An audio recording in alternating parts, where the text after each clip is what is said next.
What if the greatest pursuit of scientific glory, the quest to unlock the fundamental secret of life itself, led directly to a lifetime of horror, death, and just profound regret? It's a terrifying question. It is.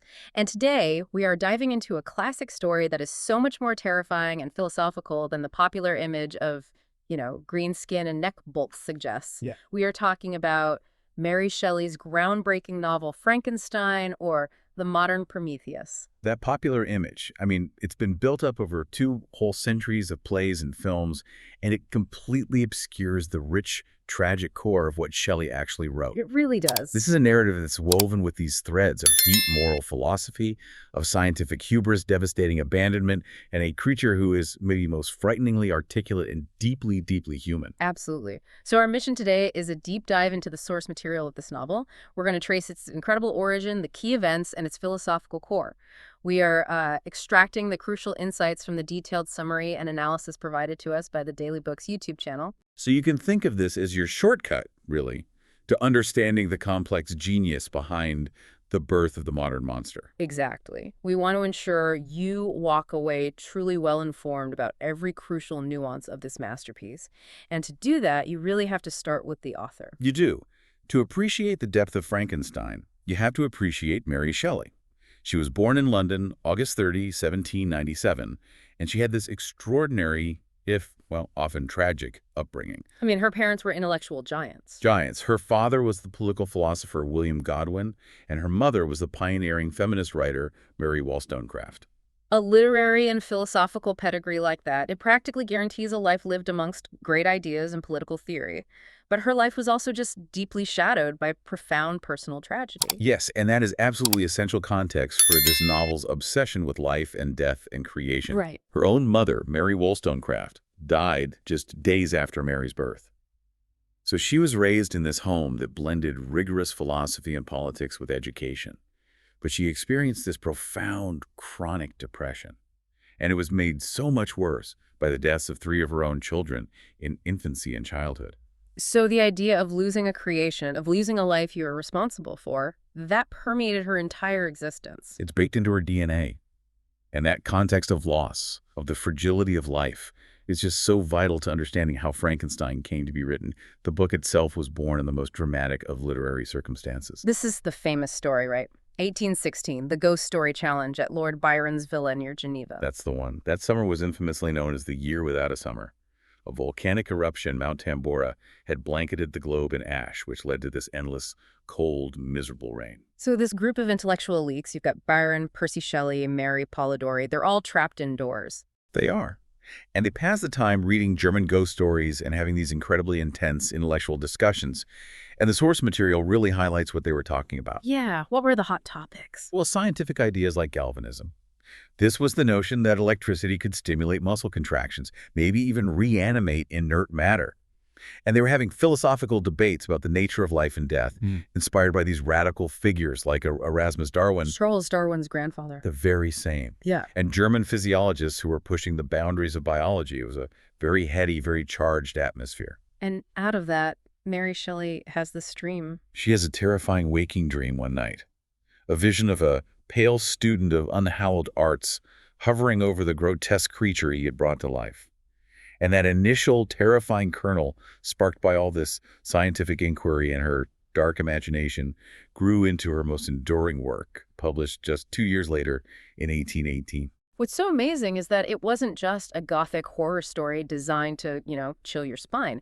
It was a profound question about humanity's relationship with technology, with ambition, and with moral accountability. Which is precisely why it earned that significant subtitle, The Modern Prometheus. Let's unpack that because it's so important. It is. Prometheus, in Greek mythology, was the titan who created mankind from clay.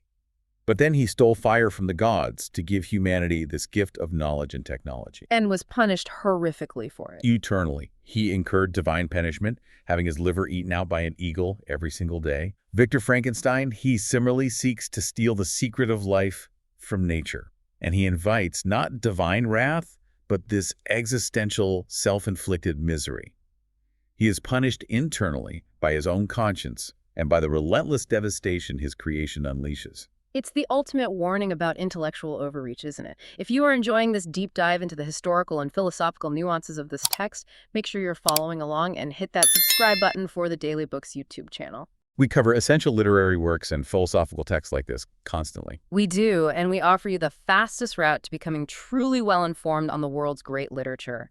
Okay, let's unpack this journey because the actual story does not begin in Victor's laboratory, which I think surprises a lot of people. It does. It begins in the most remote, solitary, and unforgiving place imaginable, the Arctic. This is where we encounter the novel's crucial narrative frame. That's right. Shelley uses this highly effective literary device, a frame narrative. So the vast majority of Victor's tragic history is actually relayed through a series of letters. They're written by an ambitious Arctic explorer named R. Walton, and he's sending them to his sister, Margaret Saville, back in England. And Walton is he's absolutely defined by this intense, almost fanatical desire for discovery and glory. Completely. He's navigating the harsh, icy north. He's seeking the North Pole, hoping to find a faster route to the Pacific, or, as our source notes, to discover the secret of the magnet. He sees himself as a heroic, romantic figure, one pursuing the absolute boundaries of human knowledge and exploration. Very much like Victor once did. And what's so crucial is that parallel between Walton and the young Victor. Walton's letters are filled with the same unbridled enthusiasm, the same yearning for a triumph that will cement his name in history. He also complains about being lonely, right? Deeply lonely. He laments to his sister that he lacks a sympathetic companion, a friend who shares his intellectual fire and his ambition. He feels utterly isolated in his grand quest. So he's projecting the exact same loneliness and unchecked zeal that ultimately destroyed Victor. The narrative structure itself is a form of dramatic irony. It's setting the stage for the reader and for Walton to witness exactly what happens when that kind of ambition goes completely off the rails. Precisely. And the external setting, the endless ice, it mirrors that internal isolation perfectly. Walton's ship eventually becomes icebound, just stuck fast in the frozen north. And this is where the story shifts, abruptly and dramatically. They see something out on the ice. They do. They see a sled, and it's carrying a sickly, nearly frozen man, Victor Frankenstein, and he's pursuing another, much larger figure across the ice. The scene is just incredible. They bring Victor aboard, and he's near death, but he recognizes something in Walton. He sees that burning zeal, that dangerous, youthful enthusiasm that defined his own ruinous past. He sees a ghost of his younger self, and the Force is making clear that Victor, seeing this mirror of his own past hubris, agrees to narrate his tragic history as a desperate, personal warning to Walton. He's basically saying, I see the fire in your eyes, and you need to know that that same fire burned my entire world down. Exactly. It makes the entire novel not just a story of horror, but a dynamic, urgent, cautionary tale. Walton is our surrogate. He's the listener, and he's receiving this personal, terrifying warning about the dangers of unchecked ambition directly from the man who lived it. And the question hangs in the air. If Walton chooses to ignore this warning, he just becomes the next Victor Frankenstein. The cycle continues. So, with that potent warning established, Victor begins his tale. He takes us from the frozen wastes of the Arctic all the way back to the idyllic setting of his childhood in Geneva. We really need to understand this ideal starting point to fully grasp the devastating nature of his fall. Victor's childhood, which he details early on, is almost impossibly privileged and idealized. And I think that's intentional. It's designed to emphasize that his tragedy was a choice, not a circumstance he was born into. He comes from a good family. A very respected Genevan family. Yeah. His father, Alphonse Frankenstein, married Caroline Beaufort late in life after he helped her financially distressed father. So there's this sense of stability, of honor. Everything is provided for him. Emotional security, a stable home. He wants for nothing. It's more than stable. It's almost possessive in a way that suggests Victor never really had to fight for anything. And most crucially, he is given Elizabeth Lavenza. Right, his adopted sister. Victor's mother, Caroline, discovers Elizabeth, this angelic, gentle little girl with beautiful blonde hair and blue eyes, living with a poor family, and she adopts her. And she presents Elizabeth to Victor as if she's a precious object, a gift for him to protect and ultimately to marry. I have a pretty present for my Victor. That's the line. In this moment, it's subtle, but it's so powerful in introducing Victor's capacity for objectification. He views Elizabeth, the most beautiful and perfect human figure in his life, as a possession. something given specifically for his pleasure and protection. That's a huge tell for what's to come. A huge tell. This lack of respect for personal agency later defines his entire approach to his creature. He also has Henry Clerval, his close childhood friend. What defined Henry in contrast to Victor's scientific mind? Henry is the perfect romantic counterpoint to Victor's scientific zeal. Clerval is all about romance, chivalry, a deep interest in moral themes, and later a passion for Oriental languages and the history of mankind. So while Victor seeks to conquer nature, Henry seeks to understand and celebrate humanity, literature, and culture. Henry is, in essence, Victor's neglected moral compass, the part of himself he ignores. but the sources really emphasize that Victor's intellectual path was severely flawed from the very start. We need to dive into his early dangerous interests, because they weren't really science at all, were they? Not in the modern sense, no. Yeah. Victor was fascinated by the mystical, outdated natural philosophy of these ancient masters. Cornelius Agrippa, Paracelsus, Albertus Magnus. The alchemists. Exactly. This is crucial. These men weren't scientists. They were alchemists, seekers of ancient secrets, often striving for the philosopher's stone or transmutation or the animating principle of life through arcane magical means. And Victor explicitly dismisses modern chemistry as, worthless and tedious. So he wasn't seeking rational knowledge. He was seeking ancient, absolute, almost magical power. He wanted to conquer nature, not just observe it. Precisely. He yearned for the impossible, the miraculous, and his initial studies were only discredited by this pivotal incident that the sources detail.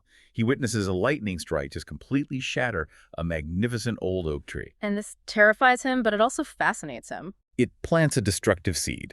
The power of that instantaneous, overwhelming natural force seems to shift his focus, but not his fundamental ambition. So it shifts his discipline. Yes, he moves towards electricity and modern science, but his underlying motivation, that desire to conquer nature's deepest secrets and become a revered master, remains utterly tainted by his ancient hubristic ambitions.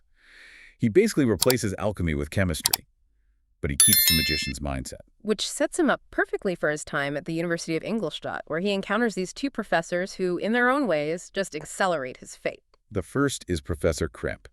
And Krempe is this man of dismissive contempt. He literally laughs Victor's ancient studies out of the room, calls it all nonsense. You'd think that would humble him. You would think. But this negative feedback, ironically, it doesn't humble Victor at all. Instead, it just pushes him toward modern science as a way to prove his intellectual superiority, but without ever forcing him to adjust his philosophical lens. He just wants to prove Krempe wrong. He wants the glory, and modern science is just the new, better tool for achieving it. Then you have Professor Waldman. And Waldman provides the final, fatal encouragement. He respects scientific potential, but he also speaks reverently of the old masters. And Waldman tells Victor that the modern chemist and philosopher possess this wonderful power. They can command the elements, unlock nature's deepest secrets, and become almost omnipotent. That speech is like pouring gasoline on a fire. It validates everything Victor already wanted to believe about himself. It confirms that his destiny is to transcend humanity. And what happens next is just terrifyingly swift. Victor quickly surpasses all his peers. He achieves a speed of progress that surprises even his professors, and he doesn't seek collaboration. No, he seeks solitary mastery. He becomes absolutely consumed by the mystery of life and death, particularly that transition between the two states. He stops taking care of himself. He becomes pale and emaciated, isolating himself completely. And the sources emphasize this obsessive research phase. He spends countless hours in the most gruesome settings, charnel houses, dissecting rooms, slaughterhouses, gathering human and animal remains. He's literally building a person from spare parts. He is. He's seeking the mechanism of life, the source of vitality, assembling a body piece by piece. And in his mind, he genuinely believes he is destined for glory, for immortality. The goal isn't just to understand life, it's to create life and transcend mortal limits. He projects himself into the role of a divine parent. Yes, imagining he will be revered as a pioneer who unlocks the secrets of creation and defeats death itself. This arrogance, this absolute assurance of his own success, is the very definition of hubris. He sees the physical act of creation as the destination, and he completely, utterly ignores the moral journey and the parental responsibility that has to follow. Which brings us to the dark heart of the novel, the moment of creation itself. It happens on a dreary night in Victor's lonely attic lab. This whole process took nearly 2 years, right? Marked by total isolation. Yes, the creation process is long, solitary, and gruesome. Victor cuts himself off entirely from his family, from his friends, from the light of day. He details suffering this immense physical and mental strain, fixated on this grotesque task. And he makes the decision to create the creature on a huge scale. He does. He chooses to make the creature about 8 feet tall, believing it will simplify the delicate work. But what that really does is guarantee the result will be imposing and absolutely terrifying to look at. So when he finally succeeds, when he imbues this colossal frame with the spark of life, the result is just devastatingly horrifying. Victor had this vision of a beautiful, noble new race. He chose the features to be beautiful. But instead, when the creature's watery yellow eyes open and the breath enters its stitched lips, the reality is grotesque. The black hair, the skin stretched so taut over his features. It's a horrifying perversion of beauty. And Victor's reaction is not pride, it's not triumph, it's immediate, violent repulsion. He spent 2 years trying to create life, only to run screaming from it the moment it opens its eyes. This is Victor's first, and you could argue his most unforgivable sin, abandonment. It is. He is instantly overcome by shock and despair. His masterpiece is hideous. He flees the room, he leaves his creation, this newborn being alone, confused, and sentient in his chamber. He just assumes the problem is solved because he isn't looking at it anymore. The immediate psychological fallout for Victor is severe. He suffers a complete nervous collapse, he's plagued by these terrible dreams, and this is where the novel gives us a chilling forecast of the tragedies to come. The dream about Elizabeth. Yes, he dreams of embracing Elizabeth, only for her to turn into the corpse of his dead mother in his arms. It's a synthesis of his 2 deepest fears, isn't it? The loss of the innocent, beautiful figure, Elizabeth, and the inescapable reality of decay and death, his mother. His triumph over death has immediately led to a psychological breakdown, connecting him only with horror and morbidity. He is literally saved, thankfully, by the arrival of his friend Henry Clerval at Ingolstadt. Henry arrives, planning to study Oriental languages, and he just finds Victor in a state of utter ruin, having suffered a breakdown that borders on madness. He's raving about the monster. But Henry doesn't know what he's talking about. No, he thinks it's just the fever. Henry's presence acts as this temporary anchor, grounding Victor in humanity and kindness. He nurses Victor back to health, entirely unaware that the object of Victor's horror is now loose in the world, having been abandoned like an unwanted infant. But the horror soon catches up with Victor. He receives a devastating letter from his father. Yes, the letter informs him of the brutal murder of his youngest brother, William, near Plainpalais in Geneva.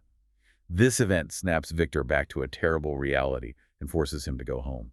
And on the way, traveling back, he has this fateful encounter. He does. During a thunderstorm, he sees the gigantic, hideous form of the creature lurking near the murder site. And this instantaneous realization that the creature is the killer is a moment of pure, blinding, and absolute terror. And this realization leads directly to the next layer of moral catastrophe, the injustice. Justine Moritz, a beloved servant who had been living with the family, is framed for the murder. The creature planted a miniature locket, which he took from William's neck, on her person while she was sleeping in a barn. So Victor knows the truth. He knows his creation is responsible, but he keeps silent. Why? Why does he remain silent when an innocent life is hanging in the balance? The sources suggest his silence stems from sheer cowardice and arrogance. He's terrified of being ridiculed, of being deemed insane, or worse, of being feared as the true source of this evil. His pride prevents him from admitting his role in creating a monster, even if that admission would save a human life. He values his reputation and his sanity over justice. And we see the tragic consequence in horrifying detail. Elizabeth gives this eloquent defense of Justine's excellent character, but the circumstantial evidence, that locket, it's damning. And she's condemned. She's condemned. Justine maintains her innocence to Elizabeth in private, but she confesses publicly under immense pressure from her priest, believing she has to prepare her soul for the afterlife. And Victor is just tormented. His negligence and his cowardice have now directly caused 2 innocent deaths. Right. His brother and Justine. He is chained to this horrible secret, knowing he created the murderer and then facilitated the execution of an innocent woman. The creature has already begun systematically dismantling Victor's entire world. Absolutely. Tormented by this double guilt, the death of William, the execution of Justine, Victor just retreats. He contemplates suicide, but he's deterred only by his sense of duty to protect Elizabeth and his father from what he's unleashed. So he travels to the Alps, seeking solace in the overwhelming power of nature. This is a classic romantic gesture, isn't it? The sublime beauty of the mountains, Mont Blanc and Chamonix, should, by all romantic standards, offer some restorative relief from the fevered guilt that's consuming him. But it doesn't really work. His guilt is too profound. Nature alone can't fix this. It's only a brief respite. Because the creature follows him there. This leads to the ultimate confrontation at Montanvert, where the abandoned creation suddenly appears, and Victor reacts, well, predictably. He rails against him, calls him a devil, a vile wretch. He's filled with nothing but hatred. But the creature is no mute brute at this point. He is articulate and highly reasoned. Incredibly so. He demands recognition. He demands his rights as a creation, essentially forcing Victor into the role of a parent who must fulfill his obligation. The creature's argument is stunningly simple and logical. I am thy creature, I ought to be thy Adam, but I am rather the fallen angel. This demand just shifts the narrative fundamentally. The creature takes control of the story, and he recounts his own genesis of consciousness, explaining how the abandoned object became this monster. His earliest days, he explains, were just pure sensory confusion. Pain, cold, hunger, and the gradual understanding of light and darkness and sensation. He was completely helpless, like a baby. He learns about fire. He discovers fire, learning its dual nature. He learns how to manage its heat and its light, but also its destructive power when he puts his hand in it. These are primal, fundamental lessons. His first human contacts, however, were universally terrible. Immediate, violent rejection and fear. People run from him, they attack him, they scream in terror, and this universal rejection drives him into isolated hiding. Which is how he ends up in the hovel attached to the cottage of the de Lacy family. Exactly. He finds refuge in this small, miserable hut, and from there he begins his true, I think, heartbreaking education by observing this impoverished but loving family, Felix, Agatha, and the blind father. And he develops profound sympathy for them, watching their hardship. The sources describe him feeling this strange mix of sorrow and empathy for their poverty. And crucially, he secretly starts helping them. He gathers firewood for them at night, and he feels this pure, unadulterated joy in giving aid, even though he's invisible and unrecognized. He was, at this stage, morally innocent and intrinsically kind. But at the same time, he's learning. He's learning language, culture, and human behavior just by watching them interact. And then they're visited by Safi, the beautiful Arab woman whom Felix is teaching French. So the creature gets an education alongside her. A massive education. Listening to these lessons, particularly Felix reading aloud from Volney's Ruins of Empires, the creature learns about history, social structure, virtue, and morality. He learns about the rise and fall of great nations and the goodness and cruelty of mankind. But this intellectual awakening is a double-edged sword, right? The more he learns about human ideals, the more painfully aware he becomes of his own total exclusion from them. Precisely. And he learns the de Lacy's own tragic history. Felix had helped Safi's unjustly imprisoned Turkish merchant father escape from a Paris prison. This act of compassion resulted in the family's financial ruin, their exile, their poverty. So the creature sees selfless love and immediate, devastating betrayal by society demonstrated in one small, exiled family. He internalizes both the good and the bad of humanity from this one case study. He does. He sees selfless love, but also systemic injustice and betrayal, which resonates so deeply with his own status as an outcast. He begins to understand that in the human world, appearance is everything. And his self-discovery is accelerated when he finds a leather satchel in the woods. Yes, containing 3 key books. And we really cannot stress enough how vital these 3 texts are to his psychological development and his subsequent descent into evil. The first is Plutarch's Lives. The second is Goethe's The Sorrows of Young Werther. And the third, fatefully, is Victor's own journal, which he left in the pocket of the coat he abandoned in the lab. Plutarch's Lives gives him examples of virtuous heroes, men of power and action. And this fuels his desire for goodness, for greatness, for connection. But he measures himself against these figures and finds himself inherently lacking the social acceptance needed for heroism. He sets an impossible standard for himself. Then Werther introduces him to despair, melancholy, romantic tragedy, suicide. He learns about the pain of loneliness and the tragic outcome of unfulfilled desires. This book validates his growing misery. It gives him a framework for his self-pity and sorrow. But Victor's journal is the most fatal blow. Reading Victor's own notes, the repulsion, the disgust, the terror of the moment of creation, it confirms his grotesque nature and his absolute rejection by his own creator. This is objective proof that he is inherently revolting. He realizes he's a monstrous parody of Adam. Exactly. A parody of Adam, but without companionship, without virtue, without a loving God. He's destined only for misery. He shifts from being a curious learner to being a self-aware abomination. So the creature, now armed with language and this tragic self-knowledge, he finally attempts to make contact. He musters all his courage. He approaches the blind old man de Lacy while Felix, Agatha, and Safie are away. He's hoping that the old man's lack of sight will allow his kindness and his eloquent language to overcome his hideous appearance. The irony is just brutal. The one time he is guaranteed a fair, unbiased ear, he's discovered. Felix returns.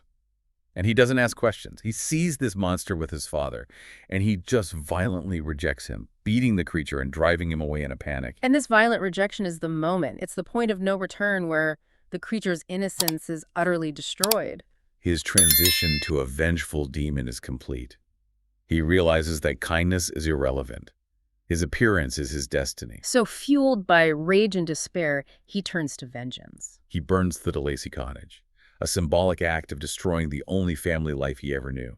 He then vows to seek out Victor, finding only the continuation of his own destruction and misery in that pursuit. The final psychological corruption comes after he saves a drowning girl. Only to be shot by her accompanying man who fears the sight of him. The message is just hammered home again and again. Society will always choose fear over compassion where he is concerned. And his descent culminates in the calculated murder of William Frankenstein. He stumbles upon the boy in the woods. He recognizes William as a Frankenstein. And he kills the child purely for spite against Victor, to ensure Victor's life is permanently poisoned by grief. He then confesses to Victor that he took the locket and placed it on the sleeping Justine, specifically to ensure Victor would experience the ultimate torment of knowing his creation had corrupted his entire world. The creature has now become exactly what Victor feared, not because of a flaw in his design, but because of Victor's profound moral failure to take responsibility for him. Absolutely. So after listening to this terrifying, heartbreaking history, Victor is trapped. He's trapped by his own guilt and his fear. The creature is articulate, he's reasoned, and now he is demanding a solution to his profound loneliness. He lays it all out, doesn't he? He does. He details his profound misery. He states unequivocally that he is evil because he is isolated. He argues, "I was benevolent and good. Misery made me a fiend." His demand is stark. Victor must create him a female companion of the same hideous appearance. And he makes an offer that Victor, laden with all this guilt, really can't ignore. He promises that if Victor grants this one request, they will leave Europe forever. They'll abandon humanity and live a solitary life of exile in the vast, desolate wilderness of South America. What's so fascinating is the undeniable logic the creature uses. Yeah. He argues that with love and companionship, he would abandon his evil ways and become merciful again. And Victor is swayed, not by affection, not by any renewed scientific interest, but by the terrible, crushing weight of his moral responsibility. He believes he has to do it to prevent further bloodshed. To protect humanity from the consequences of his own actions. So Victor returns to Geneva deeply disturbed. And his father, seeing his son's mental and physical deterioration, encourages him to marry Elizabeth to try and restore his spirit. Victor agrees, but he puts it off. He agrees to marry her only after fulfilling the creature's demand. He feels he has to finish this one horrifying task before he can even attempt a happy life. He delays the marriage, claiming he has to travel to England and Scotland for final research, which is, a necessary excuse to gather materials and find the solitude for this horrific second creation. And tragically, Henry Clerval accompanies him on this journey. He's serving again as Victor's loyal moral compass and companion, but he's unknowingly heading toward his own doom. This entire journey is just a prelude to disaster. Victor travels through England and eventually finds a remote, desolate location on one of the Orkney Islands to complete the task in solitude. The location itself is so symbolic, a place utterly cut off from humanity, fitting for the birth of a second, potentially catastrophic being. He labors, fighting both his conscience and the elements. He throws himself into the work, but his heart is no longer in the glorious pursuit of science. It's just fear and grim duty. But as he gets close to finishing the female creature, as he's about to apply the final touches that would grant her life, Victor has a terrifying reversal. A moment of horrified clarity. He experiences these violent second thoughts fueled by existential dread. He looks at the work of his hands, and he projects these unimaginable future consequences. His mind is just overwhelmed by the implications. Yeah. What if the female creature is inherently more malicious than the male? Well, what if she rejects him? What if she's disgusted by him? Which would lead to intensified conflict and shared vengeance against all of humanity. And the most paralyzing fear of all, the two might reproduce. They could create a race of devils to haunt humanity for generations to come. This fear of future generations, of uncontrolled monstrous life, of further rejection, it's enough. He looks out the window, he sees the creature watching him with a grin of expectation, and in that moment, Victor violently destroys the partially assembled female creature. He tears apart the half-finished work right in front of him. The sources emphasize the horror of this action, the sound of tearing flesh and the sight of severed limbs. The creature who's been watching is enraged and absolutely heartbroken. His last hope for companionship, his only shot at mercy, is destroyed by his creator's selfishness and fear. And he delivers his chilling, iconic threat.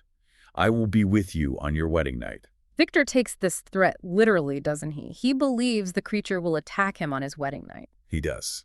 So he disposes of the remains, sinking them deep into the sea. He sets off in a small boat, only to be stranded by rough weather and currents, and he eventually lands near a strange town in Ireland. Where he's immediately apprehended. He's accused of murder, and the victim, who has been strangled to death and washed ashore, is none other than Henry Clerval. The horror is almost too much to bear. The creature fulfilled his vow, but not in the way Victor expected at all. No. Instead of attacking Victor or Elizabeth directly, the people Victor feared for, he murders the person Victor cherished most on Earth, the only remaining link to his innocent past. This ensures Victor is afflicted with the worst possible guilt and despair. Knowing that his noble friend, the one man who nursed him back to health and cared for him, died simply because of Victor's existence. Victor collapses upon seeing the body. He realizes his own creation has systematically ruined every single aspect of his life, guaranteeing endless psychological torment. This horrific event confirms the creature's descent. He is now operating purely out of spite and vengeance, calculating his actions to inflict the maximum psychological pain on his creator. He's mastered the art of cruelty, just as Victor mastered the art of creation. The creature is now Victor's shadow, fulfilling the dark prophecy set in motion by that original act of abandonment. And so we have charted Victor's fall from this ambitious, glory-seeking scientist to a ruined man, haunted by death and madness. And at the same time, the creature's path from an innocent, sensitive learner to a vengeful, calculating demon. The entire tragedy sparked by that terrifying night in Geneva, it really revolves around two central themes, doesn't it? The peril of unchecked ambition, that pursuit of knowledge without considering moral responsibility, and the profound moral debt that a creator owes to his creation. Victor fails on both counts. He fails as a scientist, and he fails as a parent. And those failures are what give the creature its terrifying power. He sought to create life, but his horror at the aesthetic failure leads to that immediate abandonment. Which in turn leads to the creature's social rejection and ultimately to his monstrosity. The creature is, in essence, what the world, and more importantly, his creator made him. The sources show us again and again that he was forced into villainy by isolation. And this framework ambition, abandonment, intellectual hubris, and the corruption that follows, that is why Frankenstein remains so potent today. It challenges us to look beyond the monster's appearance and examine the moral vacuum that was left by the human who just ran away. This novel is less about a monster running loose and much more about a man running from his duty and the devastating consequences that ensued from that single act of cowardice. We hope this detailed deep dive, brought to you by the Daily Books YouTube channel, has given you a newfound appreciation for Shelley's masterpiece and has highlighted the complexity and the moral weight that lie just beneath the surface of the story. We really encourage you to subscribe to the Daily Books YouTube channel for more in-depth literary analysis and historical context that unpacks these essential works. And we absolutely love hearing from you. Please mention in the comments which books or novels you want us to perform a deep dive into next. Whether it's classic literature, philosophy, or something entirely new, we want to know what you want the shortcut to understanding. So Victor Frankenstein worried that the creature would corrupt humanity. But considering the creature's initial gentle nature, his pity for the de Lacys, his desire for virtue, and his later deeds, we want to leave you with this final thought. Was his creator's rejection the true source of his monstrosity, or was he somehow inherently flawed and destined for ruin the moment he was brought into life? A final thought on the nature of nurture versus fate for you to explore long after we fade out.